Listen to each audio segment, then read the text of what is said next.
guys, this is Ashley back with another video. Before we get into the video, like, comment, and subscribe to the channel. Make sure you turn on post notifications. So we are back with another podcast episode, and we got a lot to discuss. Now, Nicki posted on her Instagram, "Beat you to it, Dudley. Gotta be quicker than that," okay, with a bunch of laughing and crying emojis. Then she also posted, "Other Dudley watched us gagged alive at night and woke up lashing out again. I'm the only one giving out lashings around here. Y'all really said, Dudley, don't try to understand this before I zero in on you," okay? Now I feel like this is about Quayfish, but then she deleted the post. She deleted both of these posts on Instagram, but that definitely was about Quayfish because Quayfish was upset that Nicki Minaj was on TikTok, as we previously discussed. She commented and said that, people were shitting on TikTok, but now they're using it, okay? Even though Nicki never did that. And I believe Quayfish is always going to feel some type of way about Nicki Minaj because I think she feel like Nicki sabotaged the rollout for Blick Blick, okay? That's her whole issue with Nicki, is that Nicki released We Go Up the same week or a week after Blick Blick came out, okay, last year in 2022. And also Quayfish had an album out, okay, which flopped. And I think that Quayfish kind of feels some type of way because, her album she dropped a month ago flopped. Even though, she does 500 million in streams, allegedly, on Spotify, which I think is mostly payola. I believe she was getting that payola from Republic. And I'm starting to think that she didn't really sell no records. I think they just said that she sold 10K, but she really didn't even sell 10K. Because I noticed when people be flopping, that's the number they give them. Like, didn't your album last year do 10K? And Walmart Beyonce, her album did 10K too. Okay? So I'm starting to think that that's what they give the flops when they don't sell no records. They just say, just say they sold 10K when they really didn't sell nothing. They just say, let's just say 10K. Because I find it very interesting that everybody doing 10K first week. Interesting. Then a delusional Cardi B stan told Nicki that when the rapping stuff don't work, they start going pop. When Nicki been doing pop, Nicki made pop rap popular. And so Nicki clapped back and she was talking her stats. She talked about how REC0RDI is the highest debut for a solo female rap song in 2023. Super Freaky Girl, still the last rap song to debut at number 1. Broke a Spotify record of 25 years. Barbie Rose still top 10 for 4 weeks globally. Princess Diana charting for 16 weeks on the Payola Hot 100. Countdown to a surprise drop. No music video, no radio, still on the charts. Then she talked about the Pink Friday and the Pink Print impact. Talking about going pop when she been has Super Bass, Moment for Life, Check It Out, Save Me, Last Chance, Starships, Pound Alarm, Va Va Voom, Turn Me On. She forgot The Night Is Still Young. The Night Is Still Young was on the Pink Print, Nicki. You forgot. That song was fire. And then Pink Friday 2, she said, "Your worst effing nightmare." Yikes. Okay? It makes me so happy to know the jealousy is oozing through your ugly pussy. Oh, wow. And then she said, "Lastly, I don't do different genres. I am a genre. The genre. They all could only dream to have the talent to execute authentically, seamlessly, flawlessly. Last time that I saw you," that's the name of the snippet that she dropped. And then she said, "Until someone out raps REC0RDI or Seeing Green or Fractions, touch some grass, Dudley. You will never be like the Barbs. Get the F over it, okay?" Then she said, "I'll play a rap snippet right now and I will hurt a lot of people's feelings." Okay, that's what she said. Then she threatened to drop an album, which lets me know that, she got some diss records in the stash. Like I told y'all, she got some diss records that gonna be way worse than REC0RDI the Sleaze. And then, I voted for the green light to play the rap snippet. So, Cardi B and her newest face can go cry in the Lamborghini or car that she can't drive because she don't have a license. Then she dared a dud to tweet or say anything. She said if they tweet between now and 5 minutes, she's gonna drop the diss track, okay? She says, say something. Now, to me, REC0RDI Sleaze came close to a bow down record. Came close.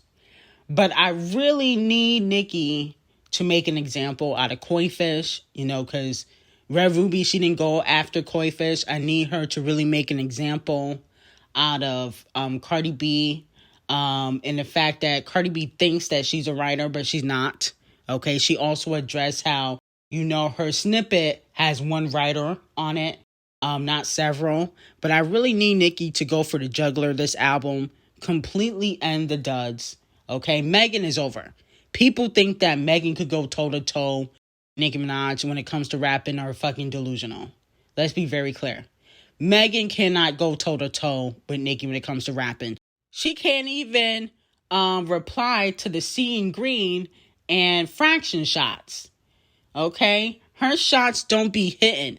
People big up Megan because she's about 7 feet tall. Okay? But when it comes to rapping, she can't go toe-to-toe with Nicki, and we've seen that. I'm tired of people saying she can go toe-to-toe with Nicki. How comes she hasn't replied to fractions or Seeing Green? Where's the REC0RDI Sleaze, comeback? She's scared of Nicki Minaj. Next, Doja Cat goes off on Instagram again. She said, I checked your page and you still follow me. I have a setting on that only allows followers to comment. Also, I'm better than you. You're so jealous that I'm fly, I'm hot, I'm pretty, and you're nothing like that. You're nothing of that sort. Now, my whole thing is, who would be jealous of Doja, the bald head, scallywag demon? Okay, let's be very clear. That has to make demon music and do all these symbolisms to sell any records. Okay, signed to Dr. Puke, who she dislikes, in a 360 deal. She sleeps with unattractive white men because she got daddy issues. I mean, who would be jealous of that? Daddy issues, bald head, scallywag. What? And she thinks people jealous of her. Stop. It's not funny. Now, moving on to Cardi B. Instead of, Garbage Gang trolling Nicki Minaj, they need to go stream because Jealousy has dropped 30 spots on the Payola Hot 100. Mind you, it had its radio, playlisting, Taraji P. Henson in the music video, Jamie Lee Curtis promoting the song. They used her for promotion. Cardi B licking on Teäśe's crotch, even though, a lot of other women have licked on his crotch too. They had their kids in it, Culture and Ocean. And I don't know what Teäśe's other kids are named, because they don't really give them too much attention. But, he got about 5. And so they try to use the cheating scandal as PR. They try to use the tampon situation as PR, and you still flopped. So I don't understand how Garbage Gang can talk about Nicki Minaj's accolades when your girl has been flopping all year, has more face changes than hot single. When's the last hot single Cardi B had? That was like 3 years ago. But her most recent phase was probably last month. So it's not adding up, okay? You got bigger fish to fry. And I'm not talking about Cardi B's coochie. You guys should not be focusing on Nicki Minaj. Y'all need to focus on getting Cardi B a hit song. It's been years. She hasn't had a hit in years. What's the holdup? This is supposed to be a Grammy award-winning rapper. She got a Grammy, right? That's what they be bragging about. She got 5 number ones. Remember, she said her records live in the top 10. I haven't seen no hit singles from her in a long time. Interesting. Now, Scratch Off got a collaboration with Davido, okay? You know, she had her titties out around this married man. This man is married. And she had her see-through, top on with her nipples out. I thought that was kind of inappropriate around a married man. But then again, 21 Average is married. And guess what? She's still seeing him. So clearly she don't got no class. But this record with Davido and Scratch Off, it might do well globally. Does Davido have a big following? Because I don't really listen to his music like that. So let me know in the comments if, Davido has a big following. Do you feel like the song will be successful? Now, moving on to Queen B. Queen B and Camel Face keep their ears to the streets. This kind of confirms that Queen B has a second page on Instagram and Twitter that people don't really know about. But she personally shouts out Lizzo amidst the controversy with Lizzo being sued by her former dancers for sexual harassment and being body shamed by Lizzo. And here is what Queen B had to say. Okay. So she says she loves Lizzo after people, like a few weeks, felt like she was shading Lizzo by not name dropping her in the Break My Hole Queen Mix, okay? So I feel like this was strategic. I don't feel like it was genuine. I feel like she strategically did that because Tina Knowles a few weeks ago said that, Queen B had no issue with Lizzo when people were speculating that Queen B was throwing shade. And she probably ran back and told Queen B what people were saying. And Queen B was like, listen, I'm going to shout out Lizzo so people think I fuck with her. Okay? And the way she could really prove that she messed with Lizzo, if Lizzo loses her lawsuit with the dancers, I'm not saying she's going to, but I'm just saying if she loses, I think Queen B should help pay for the lawsuits. Since you love Lizzo so much, you love Lizzo, I think you got to show it instead of just saying it. You know what I'm saying? I like when people show me they love me versus just saying it, in my opinion. And I also feel like I wish she had done that with Nicki during the hate train. When Nicki was getting on this hate during the hate train and corporate giants were against her, she never shouted out Nicki Minaj. And you have 2 features with Nicki. You went to Coachella with Nicki. I'm just saying, I think that if you're going to show Lizzo love, you should show everybody that you quote unquote love some love publicly, but she only does it when it's convenient for her. See, you can be very strategic, okay? So I felt like, how come you didn't show Nicki love during the hate train, but Lizzo got a sexual harassment lawsuit and you're showing her love? Interesting. What happened to the Me Too movement she was pushing? Remember, people that have had gotten Me Too'd or have a troubling past, like Tory Lanez, cannot be part of the Renaissance album or the Renaissance tour. If you've been Me Too'd or if you have any sketchy past. But now it seems like she is okay with people that have sexually harassed their dancers. It's very interesting to me. I don't know. I find it a little bit hypocritical. Now, fans on social media are saying that Teyana Taylor should help Blue Ivy become a better dancer. Fans on social media are saying the same thing Tasha K said, but she got flack that, Blue Ivy, she can do okay, but she's kind of a little stiff. Fans feel like if, Teyana Taylor was giving her some pointers, she'll become a better dancer. And the Beehive was not happy about that because they feel like Queen B is the best choreographer and can teach Blue Ivy everything. But the fact of the matter is, Teyana Taylor did choreograph Ring the Alarm for Queen B at the age of 16. A lot of people don't know that. Teyana Taylor briefly worked with Queen B, so maybe, these fans are onto something. And I feel like Blue Ivy, she's okay at dancing. She's clearly not the best, but she's learning, okay? And I do feel like she has improved, And of course, there are probably a lot of 11 or 12-year-olds that could dance better than Blue Ivy, but they're not Queen B's daughter, okay? And then on top of that, she is prepared to take Queen B's spot. That's why Queen Bee has her on stage. She wants her to learn the ropes so that way she'll be able to take her spot, when she passes the torch, okay? And that's why, Blue does have a Grammy.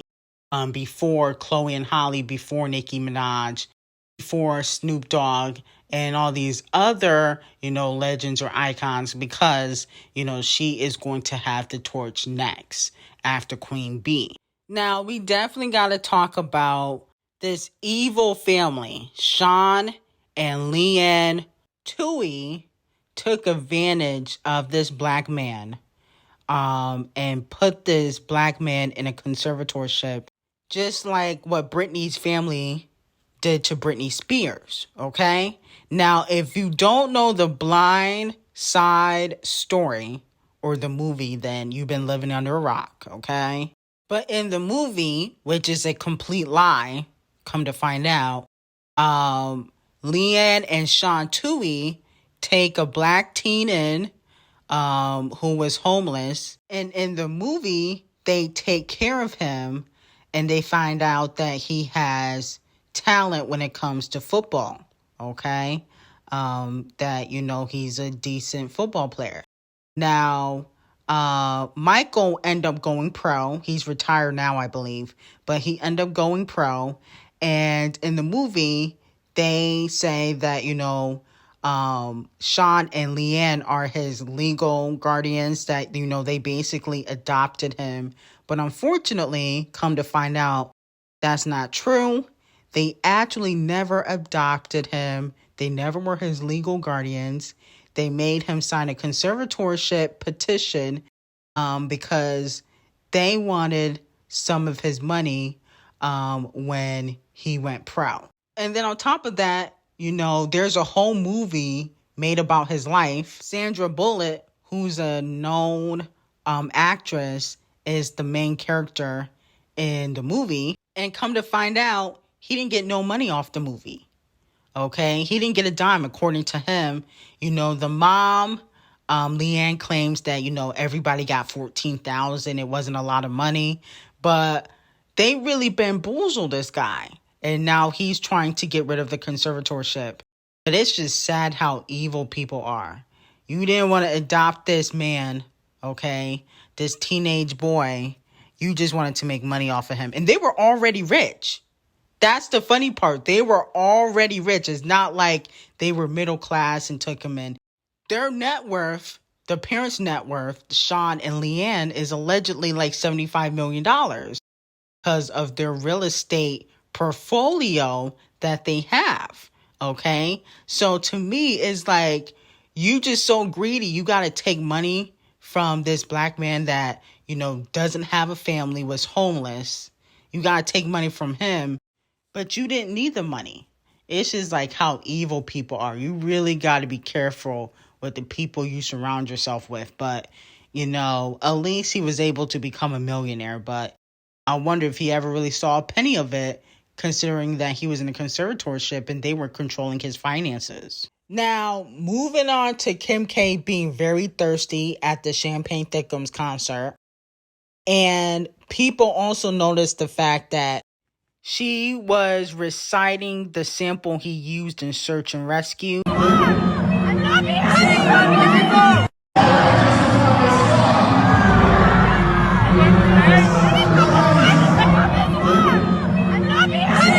To me, Kim, per usual, was being a thirst bucket. And people even noticed that she tried to get Champagne Thickums' attention when he was walking up the stairs, I guess, to go to the stage, and he completely ignored her, and she was looking right at him. And I guess she thought he was going to acknowledge her, and he just kind of ignored her. I'm sure he hopped in the DMs though. Champagne Thickums is thirsty. I don't think he would turn down Kim K. I think he would smash. I don't think he'll wife her, but he definitely would smash. He would hit it and quit it like most men will do with Kim K. I don't think, anybody wants to be stepdaddy to 4 kids. by Kanye West. No shade. But I think some loser will wife her. I just don't think it will be Champagne Thickums. But I do feel like she was being a little bit thirsty at the Champagne Thickums concert. And you know Kanye probably like going crazy because he always felt like something happened between Champagne Thickums and Kim K. So, you know, she was just trying to get underneath his skin. Now, why is Keke being so petty? Now, Keke and Usher are teaming up. She's going to be in his new music video for his single allegedly called Boyfriend. And she possibly could play his love interest. And I'm like, damn. Well, Darius Jackson, her ex, clearly is taking another L. Clearly they're not together if she is starring in Usher's music video. So, damn, that's just kind of petty. Wow. Anyway, I will see you guys in the next video, and I hope you have a great day.